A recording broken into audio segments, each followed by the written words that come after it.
Ek bring aan die lewende God die eer, die lof en aanbidding. Halleluja, dankie dat jy ingeskakel is. Shabbat Shalom.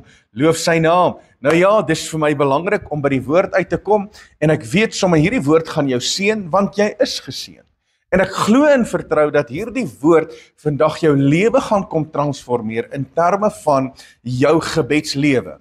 Want ek praat met jou vandag oor die feit dat Yeshua vir ons 'n voorbeeld kom stel uit die woord uit van 'n gebedslewe. En ek en jy kan daardeur leer. Inteendeel, ons kan in alle aspekte van ons lewe, kan ons leer van Yeshua af, hoe ons lewe moet laat funksioneer en alle geestelike aspekte, kan ons nou natuurlik die voorbeeld kry van Yeshua af. Hy's die beste voorbeeld. So, hy's absoluut die beste voorbeeld en daarom sê die woord in Johannes hoofstuk 13 vers 15, hy sê, want ek het aan julle 'n voorbeeld gegee om net soos ek aan julle gedoen het, ook so te doen. So Yeshua kom stel die voorbeeld.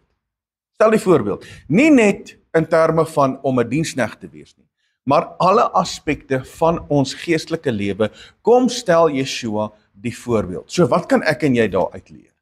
Kan ek en jy daaruit leer? En dis waaroor ek vandag met jou wil praat en ek wil hierdie hanteer sodat jy nou natuurlik kan groei, sodat daar verandering kan plaasvind en jou gebedslewe kan verander en kan prakties en aktief wees in jou persoonlike lewe. Yeshua gee vir ons die voorbeeld of die raamwerk uit die woord Matteus hoofstuk 6 vers 9 van die gebed en het ek gehanteer is op ons YouTube kanaal, die gebed van meester Yeshua. So ek het dit gehanteer, daai gebed wat alles beteken. So dis die raamwerk. Dis die voorbeeld wat hy vir ons kom gee. Maar wat kan ek en jy vandag leer uit die lewe van Yeshua, sy gebedslewe wat hy gehad het, en hoe kan dit my gebedslewe aanspoor? En dis waar ek en jy moet kom om vandag te kan leer, om te sê, weet jy wat, ek het aansporing nodig, en ek het verandering nodig, en hierdie moet my in 'n posisie plaas waar ek weer 'n ywer het en 'n lus het om te gaan na die teenwoordigheid van Yahweh, en om my gebedslewe te vat na die volgende vlak. So, om hiermee te begin, voordat ek kan kom by Yeshua se gebedslewe, moet ek eers hierdie vraag vra. En ek vra hierdie vraag vir jou vandag. Wat is gebed? Wat is gebed? Wat is gebed vir jou? Wat beteken gebed vir jou? Want jy sien, dit moet 'n persoonlike aspek wees en ons moet vandag besef wat gebed werklik waar is. Voordat ons gebedslewe kan aanpas, moet ons besef wat gebed is. So kom ek sê gou vir jou, wat is gebed? Nommer 1, dis die kommunikasie met Vader Yahweh. Dis kommunikasie met Vader Yahweh. So net soos wat ek met my vrou kommunikeer en ek kommunikeer met my kinders, daai kommunikasielyn moet altyd oopgehou word. Want as ek op 'n Shabbat opstaan en ek groet my vrou vir die eerste keer vir die week en ek sê, hallo my vrou, Jesus, dis lekker om weer van jou te hoor, is lekker om met jou te gesels. Ek gaan op hierdie Shabbat, gaan ek gou so 'n bietjie met jou gesels. Wanneer die Shabbat verby is, dan sê ek vir my vrou, dit was regtig lekker, ek het die dag saam met jou geniet, ek praat volgende week weer met jou. Gaan die huwelik, gaan dit hou? Gaan die verhouding hou? Nee, dit gaan nie. Dit gaan nie. Maar ons baie keer hanteer ons gebedslewe so, en net op sekere tye, wanneer ons nou as gemeente by mekaar kom, of 'n groepie mense wat by die huis by mekaar kom om Yahweh te aanbid op die Shabbat, dan wil ons bid en dan wil ons Bybel lees, maar die res van die week is ons besig met ander dinge. So daarom moet ek vir jou leer uit die woord uit, wat beteken gebed en wat is gebed in besonders vir my en vir jou persoonlik. So dis kommunikasie met Vader. Gebed is verder intimiteit of gemeenskap met hom. Gebed is dan natuurlik lofprysing en aanbidding. En in jou gebed is daar dan natuurlik belydenis of repentance. So dis wat gebed is. Dis belydenis of repentance. Gebed is waar ek 'n dankoffer aan die lewende God bring. Ek bring 'n dankoffer. Gebed is intersessie waar jy intree vir ander mense. Gebed rig jy sekere versoeke op na die lewende God en gebed verklaar jy sy beloftes. Dis wat gebed is. Jy verklaar sy beloftes. Nou wil ek jou vra, die volgende vraag is, hoe moet ek bid? Ek dink hierdie is belangrik. Hoe moet ek bid? So ek weet nou, wat is gebed? Gebed is kommunikasie. Gebed is intimiteit of gemeenskap met hom. Dis lofprysing, aanbidding, belydenis, repentance, bring dankoffer, intersessie, rig versoeke en verklaar sy beloftes. Maar hoe moet ek bid? Kan ek reg bid of kan ek verkeerd bid? Is daar 'n regte manier? Is daar 'n verkeerde manier? Hoe moet ek bid? Want ons almal wil baie graag, die oomblik wanneer ons bid, wil ons baie graag die antwoord kry vir wat ons bid. Daar is mense wat vandag ingeskakel is wat al seker vir 2 jaar, 3 jaar, 4 jaar, dalk vir 10 jaar vir sekere goed bid in jou lewe en jy het dit nog nie ontvang nie. Daar sekere goed in my lewe wat ek ook nog nie ontvang het nie en Vader het vir my woord gegee en ek bid daaroor en dit het nog nie gerealiseer nie. Maar ons almal het hierdie hartsbegeerte dat wanneer ons bid, dat daar dinge sal gebeur, maar die vraag kom, hoe moet ek bid? Die manier wat ek bid, kan dit die antwoord beïnvloed?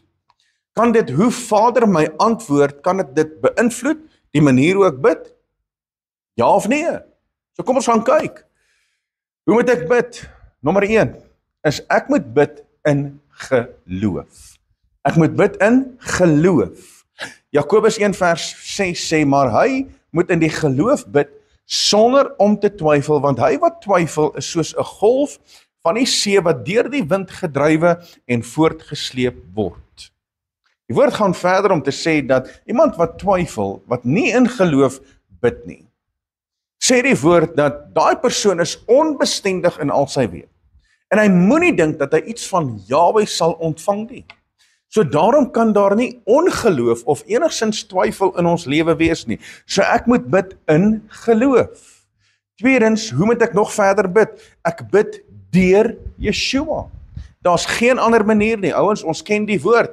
Hy is die weg, die waarheid en die lewe en niemand kom na die Vader behalwe deur hom nie, deur Yeshua nie.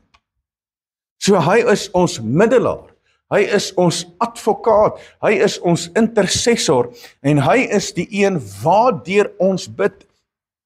Luister wat sê die woord, Johannes 16 vers 23, hy sê voorwaar, ek sê vir julle, alles wat julle die Vader vra, die Vader sal vra in my naam, sal hy julle gee. So ek bid deur Yeshua, ek bid in die naam van Yeshua, ek bid deur hom, want sonder hom gaan my gebed nie verhoor word nie. Hoe bid ek verder? Ek bid in die krag van Heilige Gees. Ek bid in die kragwerking van Heilige Gees, Romeine 8 vers 26, en net so kom ook die Gees ons swakhede te hulp, want ons weet nie reg wat ons moet bid nie. Gebeur dit met jou ook? Daar's baie kere wat ek in 'n posisie is wat ek nie altyd die woorde het nie, ek weet nie altyd wat om te bid nie, maar die oomblik wanneer ek in Vader se teenwoordigheid is en sy Gees oorweldig my, dan kom ek in lyn en ek kom in koneksie met hom en weet jy, daar gebeur iets hier in my binneste en daai koneksie, dis soos 'n konduit wat daar krag deurvloei van hier af hemel toe. En dan begin dit vloei. Want die woord sê, want ons weet nie reg wat ons moet bid nie, maar die Gees self tree vir ons in met onuitspreeklike sigtinge. Hoe moet ek verder bid? Ek moet bid sonder ophou. Ek moet bid sonder ophou. 1 Tessalonisense 5 vers 17 sê dit so mooi, hy sê bid sonder ophou. Beteken dit nou, ek moet die hele dag rondloop en bid, of ek by die kantoor is en of ek in my voertuig is, moet ek nou die hele tyd in gebed wees? Want jy sien, die moslems moet 5 keer 'n dag bid. Die woord sê, ons moet bid sonder ophou. Is daar 'n regte hoeveelheid om te bid in die dag? Of is daar 'n verkeerde hoeveelheid? As die moslems 5 keer moet bid, hoeveel keer moet ons bid? En baie sal sê, ja, maar ons bid 3 keer, want ons volg die model van Daniel en ons volg die model van Yeshua, wat oggend, middag en aand gebid het. Maar hier sê die woord, bid sonder ophou. Wat beteken dit? Moet ek nou die hele dag rondloop en bid en vir alles moet ek nou bid? Dit beteken eintlik dat die koneksie moet behou. Die oomblik wanneer ek hierdie intimiteit het en ek het die koneksie gemaak met die skepper van hemel en aarde, dan moet ek daai koneksie behou. Moet die koneksie behou. So oralste waar ek is, of ek in die voertuig is en of ek by die werk is, ek behou die koneksie. Want wanneer ek die koneksie behou, dan kan ek baie maklik in gebed oorgaan en daai koneksie is daar, want hy beloof tog in sy woord, hy sê, ek sal jou nooit begewe en nooit verlaat nie, en oralste waar jy gaan, daar sal ek met jou wees. Ek sal met jou wees tot die volëinding van hierdie wêreld. Wat beteken dit? Dit beteken hy's inwonend in ons. So ons moet daai koneksie met ons maak, en ons moet die koneksie behou, oralste waar ons gaan. En nou, hoe bid ek verder? Ek bid verder met 'n opregte hart. 'n Opregte hart. Matteus 6, vers 5 tot 6, sê die volgende, hy sê, en wanneer jy bid, moet jy nie wees soos die geveinstes nie. Want hulle hou daarvan om in die sinagoges op die hoeke van die strate te staan en bid, om deur die mense gesien te word. So, hier kom die fariseërs en die sadduseërs en die skrifgeleerdes en hulle maak hulle self bekend en hulle staan op die hoeke van die strate en hulle het hulle talit oor hulle en hulle is besig om te bid, juis vir daardie rede, sodat mense kan sien, hulle is besig om te bid. So die hart moet reg wees. Dis wat Yeshua hier hanteer. Hy sê, ouens, moenie soos hulle wees nie. Moenie soos hulle wees wat in die sinagoge staan en in die hoeke van die strate staan, om deur mense raak gesien te word nie. So, jy kan bid en jy kan gedurig deur bid, jy kan bid sonder ophou, maar jy het nie nodig om dit 'n optrede te maak nie, 'n show. Dis wat Yeshua hanteer. Nou praat Yeshua verder, hy sê, voorwaar ek sê vir julle, dat hulle hul loon weg het, maar jy, wanneer jy bid, gaan in jou binnekamer, sluit jou deur, en bid jou Vader wat in die verborge is, en jou Vader wat in die verborge sien, sal jou in die openbaar vergelde. So hoekom moet ons dit doen? Gaan dit nou juis oor, ek moenie voor mense bid nie? Gaan dit nou juis oor, wanneer ek moet bid, dan moet ek myself een kant toe vat, en ek moet in die binnekamer gaan? Is dit waar dit gaan?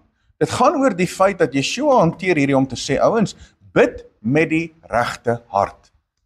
Ek en jy kan nie met 'n verkeerde hart bid nie, bid met 'n opregte hart. En ja, daar is baie keer nodig dat ons in afsondering sal wees en ons in ons binnekamer sal gaan om te gaan bid na die God wat in die verborge sien, sodat hy jou in die openbaar kan vergelde. Maar as ons dit anders te omdoen, en ek weet, ons kom baie keer, kom ons as 'n groepie mense by mekaar, en ons kom en ons bid saam, en ons vereer die lewende God, en ons gebed oralste wat plaasvind, en is great, en is reg, en is fantasties, maar hierdie ouens het dit spesifiek gedoen om raak gesien te word. So die hart was nie op die regte plek nie. Dit help nie ons bid, en ons harte is nie op die regte plek. Want gaan ons gebed dan geantwoord word? Nee. Yeshua kom gee vir ons hierdie en hy sê, ouens, hoe moet jy bid? Hoe moet jy bid? Jy moet bid met 'n opregte hart. So luister Vader na die gebed van die mens en het ons gebed enige uitwerking in hierdie lewe? Kan ek hierdie vraag gou weer vir jou vra? Luister Vader Yahweh na die gebed van die mens en het ons gebed enige uitwerking in hierdie lewe? Wat is die antwoord? Ja of nee? Luister hy na ons gebed? Verseker luister hy na ons gebed. En natuurlik het sy gebed of ons gebed 'n uitwerking in hierdie lewe. Die woord leer my. Moses het gebid in Eksodus 32 vers 11 tot 14. Wat gebeur daar? Moses kom van die berg af. En hier sien hy die volk is besig om 'n goue kalf te aanbid. Hy gooi die 10 gebooie, gooi hy stikkend. En nou sê hy in gebed met Vader, en Vader praat met hom, hy sê, hoorie so, ek wil hierdie volk uitwis, en ek wil oorbegin met jou Moses, en dan gaan uit jou uit, gaan ek 'n volk genereer, en Moses begin bid, en hy sê, Vader asseblief, moenie dit doen nie, want dan gaan die ander nasies gaan sê dat u was nie in staat gewees om die volk uit te lei uit Egipte en in te bring in die beloofde land nie. En Moses begin bid en hy tree in vir die volk as 'n intercessor. En wat gebeur? Vader se gedagtepatroon verander. En die woord sê dat Vader het berou gehad oor dit wat hy wou gedoen het. Wow, is dit nie amazing nie? Dat ons gebed kan dit doen. Ons gebed kan dit doen. Weet jy wat gebeur? Josua begin ook bid. Josua in Josua hoofstuk 10 vers 12 begin hy bid en hy vra dat die son moet stil staan. Hy vra dat Vader hom sal tyd gee om die volk te oorwin waarmee hulle beklei.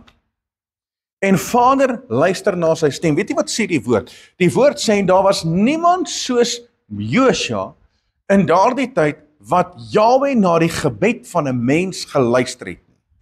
Wow!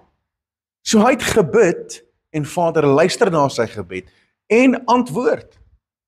So daar het iets gebeur met Josua se gebed. Daar was 'n uitwerking gewees in hierdie lewe. Elia bid ook. 1 Konings hoofstuk 18 vers 37. Elia bid, Jahwe antwoord met vuur. Halleluja. Hy bid, Hanna bid ook. 1 Samuel 1 vers 10. Wat gebeur? Die oomblik toe Hanna begin bid, toe antwoord Jahwe en Jahwe maak haar vrugbaar. Josafat bid ook.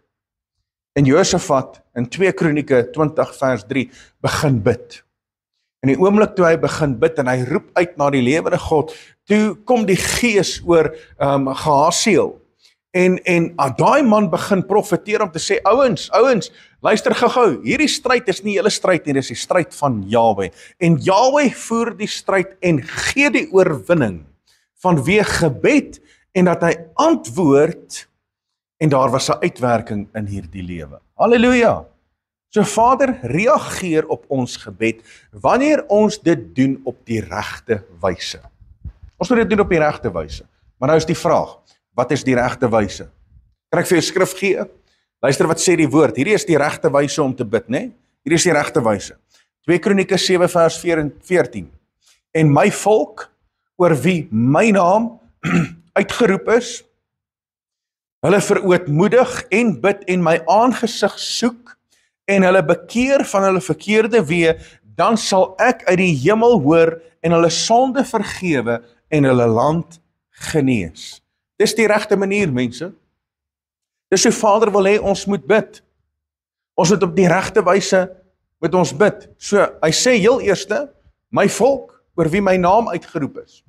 So, ek moet seker maak, ek behoort aan hom. Tweedens, ek moet my verootmoedig in nederigheid, in vrees en in liefde.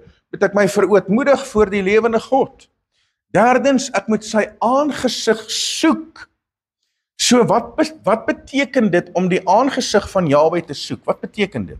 Dit beteken ek pas my lewe aan volgens Jahwe se woord.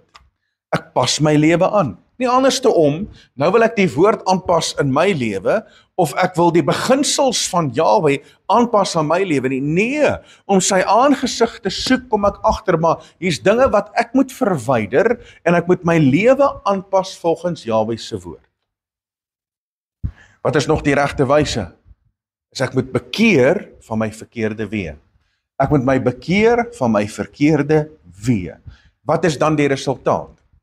Kom ek lees vir jou weer daai gedeelte, 2 Kronieke 7 vers 14, en my volk, oor wie my naam uitgeroep is, hulle verootmoedig en bid en my aangesig soek en hulle bekeer van hulle verkeerde weë, dan sal ek uit die hemel hoor, hulle sondes vergewe en hulle land genees. So die resultaat is dan natuurlik drievoudig.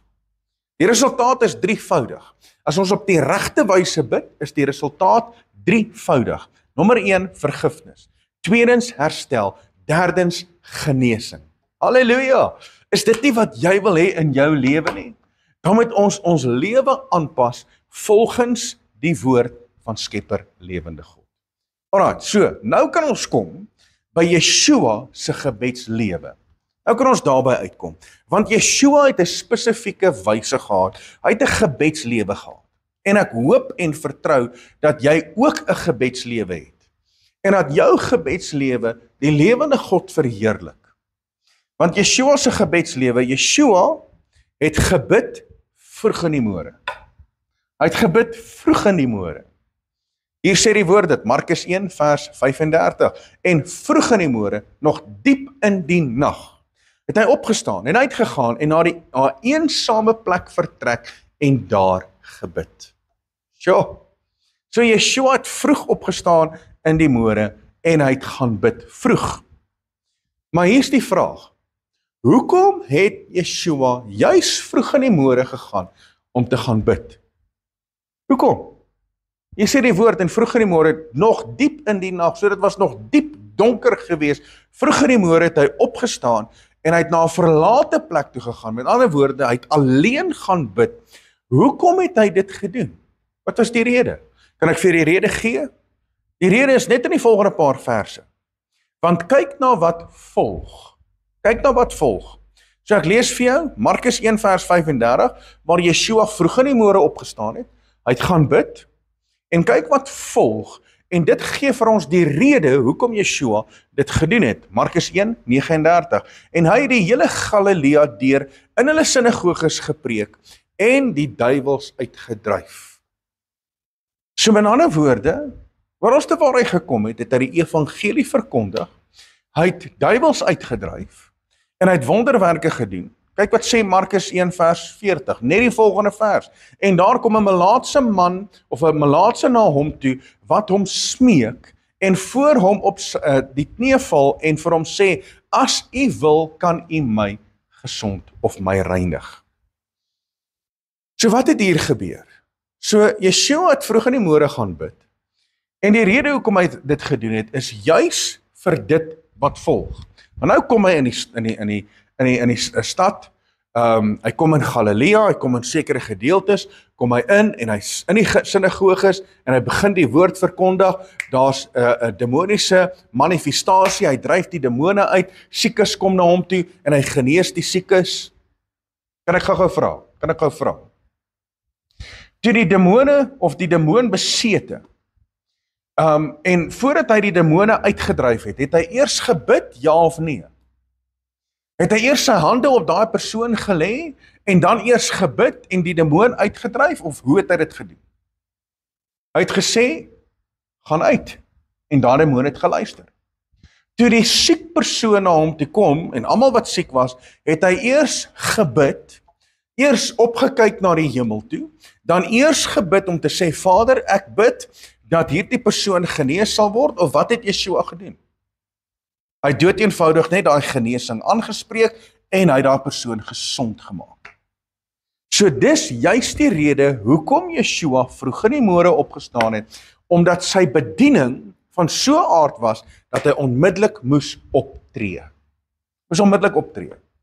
So en omdat hy onmiddellik moes optree, het hy al reeds die voorbidding gedoen, hy het al reeds die gebedstyd ingesit, so hy was reeds ingebid, hy was gereed, die oomblik wanneer daar dinge na hom sy kant toe kom, was hy al reeds gereed gewees vanweë die gebedslewe wat hy gehad het. In ander woorde, vroeg in die môre is daar in hom gedeponeer die wysheid, die insig, die krag, die sterkte wat hy nodig gehad het om daardie dag uit te voer. Halleluja! Want onthou een ding, dat Yeshua was afhanklik gewees van die skepper van hemel en aarde. Hy was afhanklik gewees van die gees van Jahweh in sy lewe, alhoewel hy God was nog steeds afhanklik. Kyk gou hier. So voordat hy enigstens met mense te make gehad het, het hy eers in afsondering gaan bid op 'n eensame plek. Eers in afsondering gebid. So voordat jy in hierdie wêreld uitbeweeg, baie van ons staan op in die môre, jy klim in jou kar, jy ry werk toe, jy's baie keer op 'n gevaarlike pad, jy kom by die werk, dan staan kollegas wat jy moet hanteer, jy dalk personeel wat onder jou werk, jy moet dit hanteer, jy moet krisisse en beplannings doen, en daar's dinge wat jy moet hanteer, en jy moet op die regte wyse moet jy dit uitvoer, en baie van die challenges en die omstandighede kom na ons kant toe gedurende die dag. En wanneer daai goed gebeur by die werk, het ek en jy nie nou eers die tyd om te sê, wag ouens, wag voordat ons nou hierdie maand se beplanning doen, voordat ons nou eers gaan kyk na die budget, wag net gou so 'n bietjie, kom ons bid net gou eers saam. Kry nie altyd die geleentheid vir dit nie. Veral as jy in 'n gemengde vergadering werk op 'n korporatiewe wyse, daar's baie ongelowiges en daar's baie mense wat vir jou gaan sê, man, gaan weg. Gaan weg. So jy wat as 'n gelowige in hierdie samelewing is, wat baie goed moet hanteer, moet seker maak, en jy moet mense hanteer, moet jy seker maak, jy kom eers in gebed. Net soos wat Yeshua tyd gespandeer het in gebed, voordat hy met enige iemand te doen gehad het, was hy eers in gebed gewees. Hy was eers aangevuur in sy gebedslewe, die koneksie met hemel op aarde. Hy was eers aangevuur. En net so staan ek op in die môre, en ons baie kere, ek word 4 in die môre wakker gebel, of ek word wakker gebel 12 uur in die nag, en dan moet ek goed hanteer. Want mense dink mos die pastoor is 24/7 on call. Dis okay.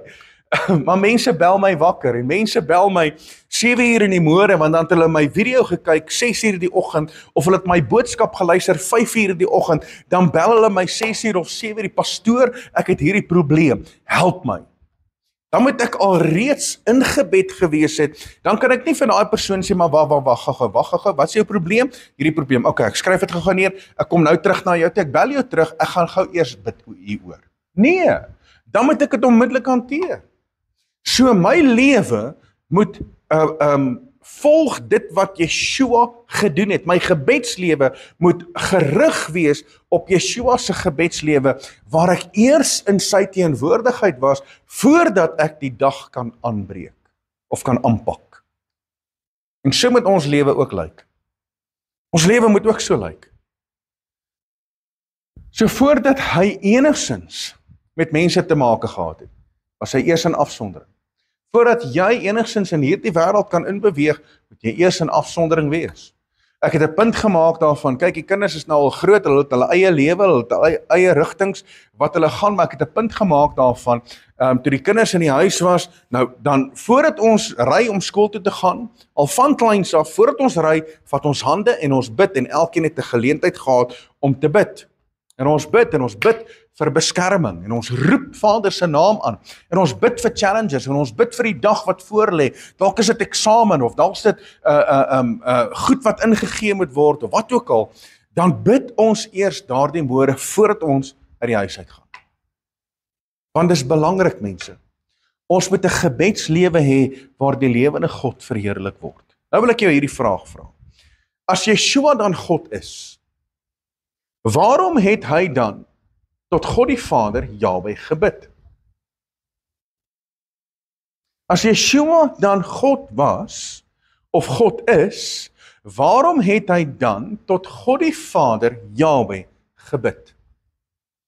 Hy is dan God. Hoekom bid hy dan teenoor Vader Jahwe wat in die hemel is? Hoekom bid hy? Een ding wat ons baie mooi moet verstaan, is Yeshua is God in die vlees. Jahwe is God in die gees. Johannes hoofstuk 4, God is gees. Yeshua, Johannes hoofstuk 1 vers 14, en die woord het vlees geword, so hy is God gemanifesteer in die vlees, so hy is 100% God, 100% mens. So in sy menslikheid het hy sy eenheid en intimiteit met Vader Jahwe, gees, kom demonstreer. Ek wil dit weer vir jou gee. In sy menslikheid het hy sy eenheid en intimiteit met Vader Jahwe, wat nou natuurlik gees is, kom demonstreer. So Yeshua het nie die seun van Elohim geword toe hy gebore is nie. Hy bestaan al van ewigheid af. Dus het hy en die Vader Jahwe 'n ewige, intieme eenheid en koneksie met mekaar. Maar in sy menslikheid, luister mooi, in sy menslikheid het hy aan ons kom demonstreer sy eenheid en sy intimiteit met Vader. Luister wat sê die woord, Filippense 2 vers 6 tot 7. Hy sê, hy wat in die gestalte van Elohim was, wie is dit? Dis Yeshua. Het het geen roof geag om aan Elohim gelyk te wees nie, maar homself ontledig deur die gestalte van 'n diensknegt aan te neem en aan mense gelyk te word. So, Yeshua, wat die gestalte van Elohim was, het juis vir die rede om aarde toe te kom, om vir ons op die filterpaal van Golgotha te sterwe, sy bloed uit te stort, het hy homself ontledig deur die gestalte van 'n mens aan te neem. So daarom het Yeshua in sy menslikheid, sy eenheid en intimiteit met Vader Jahweh kom demonstreer.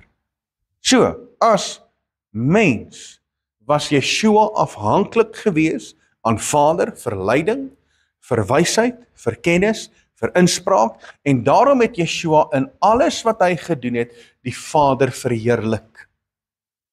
So as Yeshua so afhanklik was aan Vader Jahweh, en hy die intieme verhouding wat hy met Vader Jahweh gehad het, kom demonstreer het, hoeveel te meer het ons hom nie nodig nie.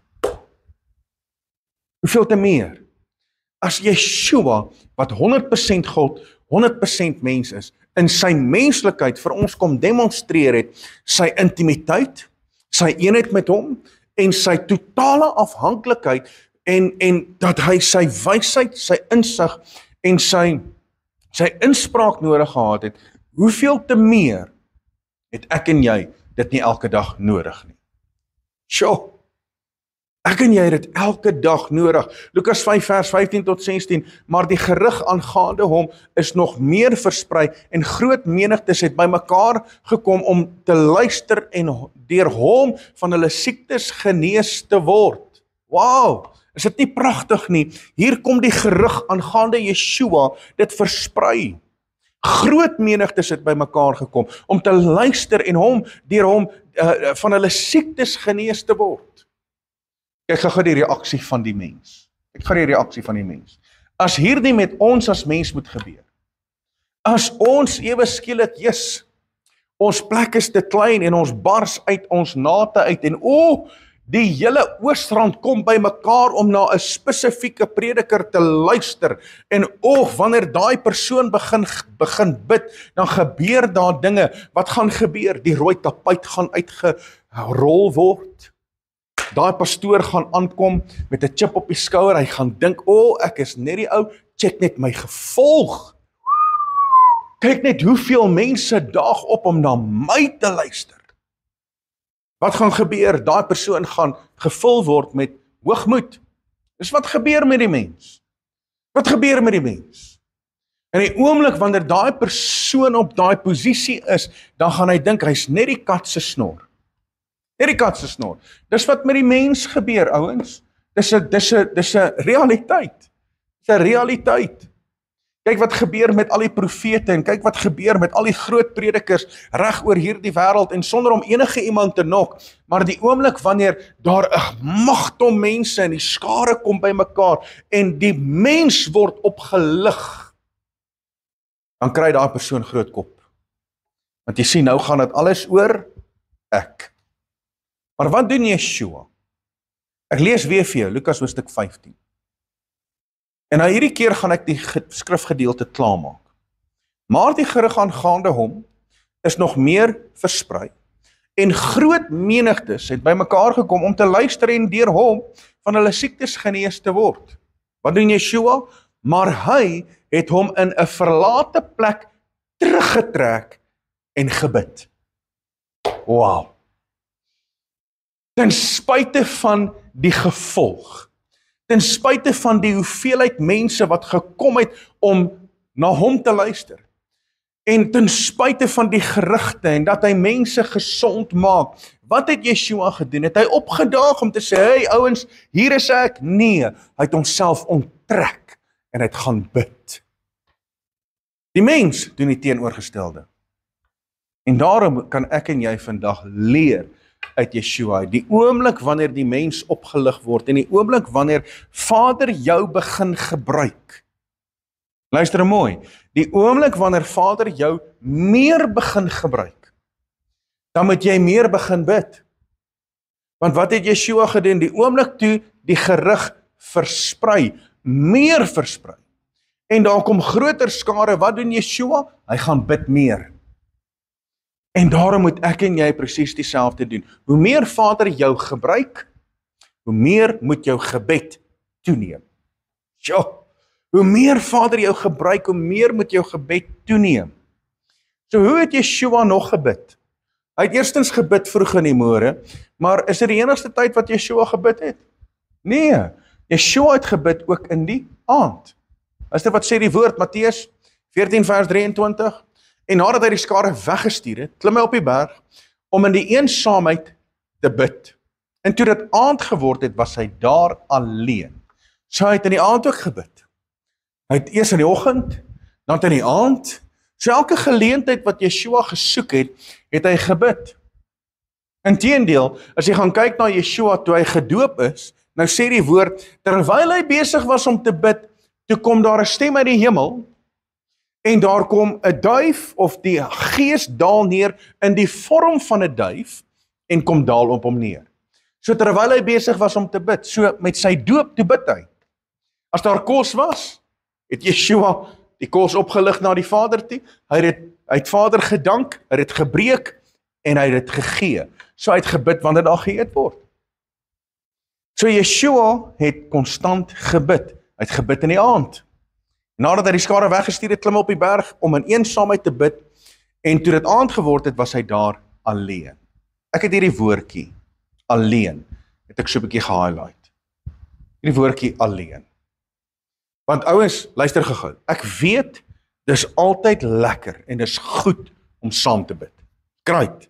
Dis lekker om saam te bid in jou huishouding. Dis amazing om saam te bid in jou huwelik. Dis amazing wanneer die gemeente bymekaar kom en ons vat hande en ons bid saam en ons gaan oor in 'n gebedsessie. Dis amazing. Dis amazing om saam te bid as vriende in verhouding. Dis amazing. Maar die voorbeeld wat Yeshua vir ons kom gee, is hy die meeste kere het hy alleen gaan bid. Meeste kere. Selfs toe Yeshua in die tuin van Getsemane was, het hy alleen gaan bid. Hy vat die 3 disippels saam met hom en hy sê vir sy 3 disippels, hy sê, ouens, sit gou hier, wag julle net hier, maar ek wil hê dat julle saam met my moet bid, maar wag net hier, ek gaan nog 'n entjie verder.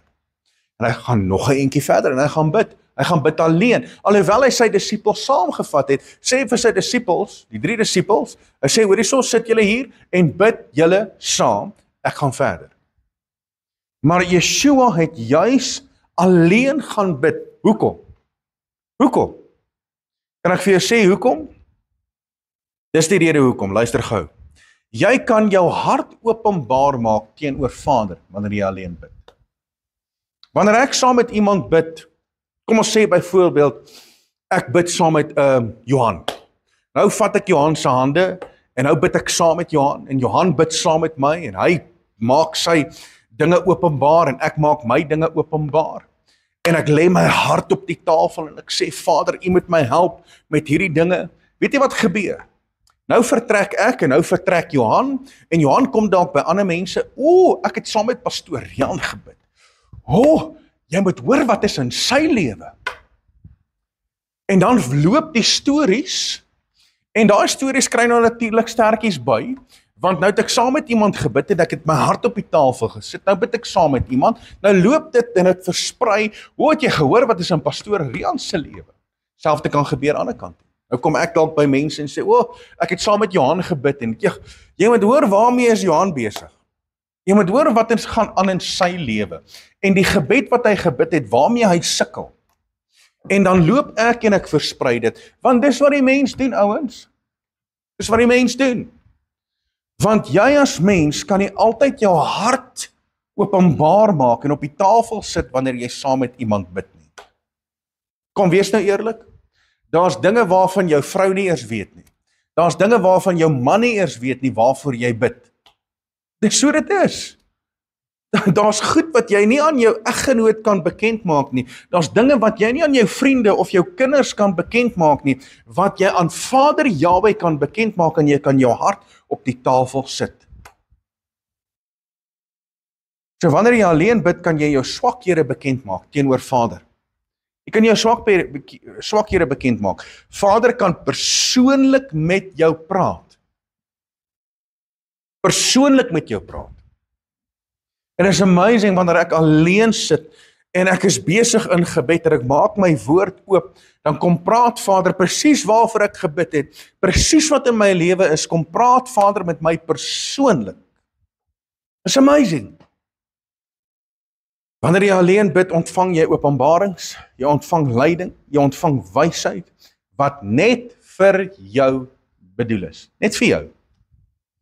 So Yeshua se gebed was gefokus rondom die wil van Yahweh. Jy het dit geweet? Gaan kyk so 'n bietjie na sy gebedslewe. Sy gebede was absoluut gefokus rondom die wil van Yahweh. Johannes 6 vers 38, want ek het uit die hemel neergedaal om nie my wil te doen nie, maar die wil van hom wat my gestuur het. So ons gebede moet ook gefokus wees rondom die wil van Yahweh vir ons lewe. Jakobus 4 vers 3, julle bid en julle ontvang nie. Omdat julle verkeerd bid, regtig kan ek verkeerd bid? Ja, jy kan verkeerd bid. Jy kan either reg bid of jy kan verkeerd bid. Ek sê die woord dit, om dit in julle welliste deur te bring. Met ander woorde, volgens my wil, volgens my begeertes, volgens wat ek wil hê, volgens my welliste, my hart, wat baie keer op 'n verkeerde plek is. So hoe moet ek bid? Ek moet bid volgens die wil van Yahweh. So jou gebed moet weer jou prioriteit word vir hierdie jaar wat voorlê. Ek gaan dit weer vir jou gee. Gebed moet weer prioriteit word vir hierdie jaar wat voorlê. So jou gebed moenie net gesentreer word rondom dinge wat in jou lewe gebeur en nou moet ek bid nie. So, ek kan nie wag totdat dinge gebeur en nou wil ek bid nie. Want dis wat baie mense doen. En dan kry ek baie keer die oproep of die boodskap, pastoor, jy moet nou bid. Pastoor, help, jy moet nou bid. Ek sê, alright, waarvoor? Nee, my huwelik. Okay, wat gaan aan die huwelik? Nee, vir die afgelope paar jare. Okay, so dis die probleem. So nou dat alles vir die afgelope paar jare afspeel en nou kom dit op 'n besluit, nou wil jy bid. Nou moet ons ingryp. Okay, so wat doen jy vir die afgelope paar jare in terme van jou gebedslewe? Bid jy al vir die afgelope paar jaar vir jou man? Bid jy vir die afgelope paar jaar vir jou kinders? Vir jou huwelik? Vir jou familie? Of die oomblik wanneer die spreekwoordelike pop op die fan strike, nou wil ons bid. Ouens, dis nie hoe ons gebedslewe moet oprig nie. Jou gebedslewe moet wees om met Vader te connect, dan met intieme verhouding te verbeter, die wil van Yahweh te soek, leiding en wysheid te ontvang, en dat jy deurlopend, wanneer die vyand kom met 'n aanval, dan weet jy dit alreeds, want jy was reeds in Vader se teenwoordigheid. Jy is voorbereid. In ander woorde, ek kan nie net terugsit en wag vir die aanval nie. Nee, ek moet aktief wees in my gebedslewe en inteendeel moet ek die vyand alreeds uitoorlê nog voordat hy die beplanning gemaak het om my te kom aanval. Ek kom alreeds uitoorlê in my gebedslewe. Nou kom Yeshua en hy sê in Lukas 18 vers 1 en hy sê, en hy het ook aan hulle 'n gelykenis vertel met die oog daarop dat 'n mens gedurig moet bid en nie moedeloos moet word nie. Hoeveel van ons het al moedeloos geword? Kom wees nou eerlik. Jy al moedeloos geword? Want jy bid en jy bid en jy bid en niks gebeur nie. En jy roep en jy vra en jy sê, maar hoorie, so waar is die antwoord? En hier kom Yeshua en hy sê, ouens, moenie moedeloos word nie. Hou aan bid. Maar Yeshua, wanneer gaan die deurbraak kom? Ek weet nie. Weet nie wanneer gaan die deurbraak kom nie. Net Yeshua alleen weet. Net Vader alleen weet wanneer hy die deurbraak gaan gee. Maar solank as wat ek en jy net aanhou en nie moedeloos word nie. So wanneer moet ek bid? Wanneer dinge verkeerd gaan in my lewe? Nee, ek moet juis wanneer dinge goed gaan, sodat wanneer die slegte tye kom, ek kan staande bly teen die aanvalle van die vyand. Efesiërs 6 vers 18, terwyl julle met alle gebed en smeking by elke geleentheid bid in die Gees, en juis daartoe waak om met alle volharding en smeking vir al die heiliges. So dis wat die woord sê, ouens, ons moet konstant besig wees met gebed. So kom ons leer uit die beste voorbeeld. Kom ons leer uit die beste voorbeeld wat ons het, om waarlik 'n gebedslewe te ontwikkel, wat Vader sal verheerlik. En ek glo en vertrou dat jy hier vandag iets geleer het, en dat jy geleer het uit die gebedslewe van Yeshua, wat hy gedoen het, en wat ek en jy moet doen, om ons gebedslewe aan te spoor, om ons gebedslewe te verander, dat ons so 'n lewe sal hê, waar die lewende God sal verheerlik word, en die oomblik wanneer ons begin bid, soos 'n Moses, soos 'n Daniel, soos 'n Josua, soos 'n Hanna, die oomblik wanneer ons begin bid, dat ons die hand van Jahwe in ons lewe sal ervaar, en dat hy sal begin om groot wonderwerke te doen in ons lewe. Dis my hartsbegeerte vir jou. My hartsbegeerte vir jou. En daarom wil ek vandag saam met jou bid. En ek wil hê dat jy net daar waar jy is, wil ek hê dat jy net vir 'n oomblik net moet stil word in Vader se teenwoordigheid. Terwyl ons sy aangesig soek, ek herinner jou aan sy woord. Sy woord kom in die boek van 2 Kronieke 7 vers 14 wat sê, en my volk, nou wil ek jou vra, behoort jy aan hom? Ja of nee? My volk oor wie my naam aangeroep is. Hulle verootmoedig en bid en my aangesig soek. Met ander woorde, ek en jy gaan ons nou verootmoedig. Ons gaan oorgaan in nederigheid, in vrees en in liefde. Ons gaan Jahwe se aangesig soek. So met ander woorde, ek gaan my lewe aanpas. So as daar enige iets in my lewe is wat verkeerd is, gaan ek dit vandag regmaak. Daar moet bekering plaasvind van ons verkeerde weë. Want partykeer is ons harte nie op die regte plek nie. En dan kom die resultaat in jou lewe.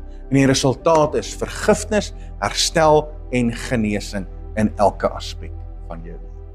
So kom ons bid saam. Kom ons soek sy aangesig. Vader, ons kom na U toe.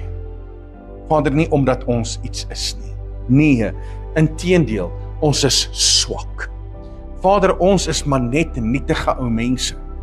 En Vader, ons leer uit U woord uit dat Yeshua, wat God gemanifesteer is in die vlees, het so 'n afhanklikheid gehad aan die lewende God, aan U, Jahwe ons Elohim. Hoeveel te meer moet ons nie ook 'n lewe van afhanklikheid hê nie?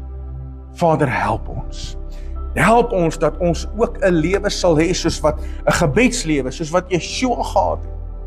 Dat ons vroeg in die môre, laat in die nag, op ons knieë, dat ons U sal verwag. Halleluja!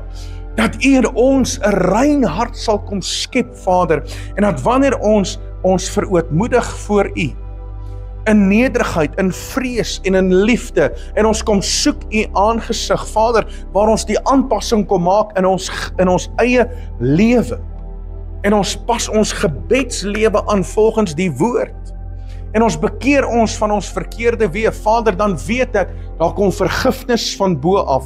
Vader, U kom herstel in elke aspek van ons lewe, en Vader, daar vind genesing plaas, gees, siel en liggaam. Ek bid nou, Vader, vir elke persoon wat ingeskakel is, dat ons gebedslewe sal verander. Dat ons in hierdie jaar wat voorlê, 2026, dat ons gebedslewe so sal aanpas, dat ons altyd die skepper van hemel en aarde sal verheerlik.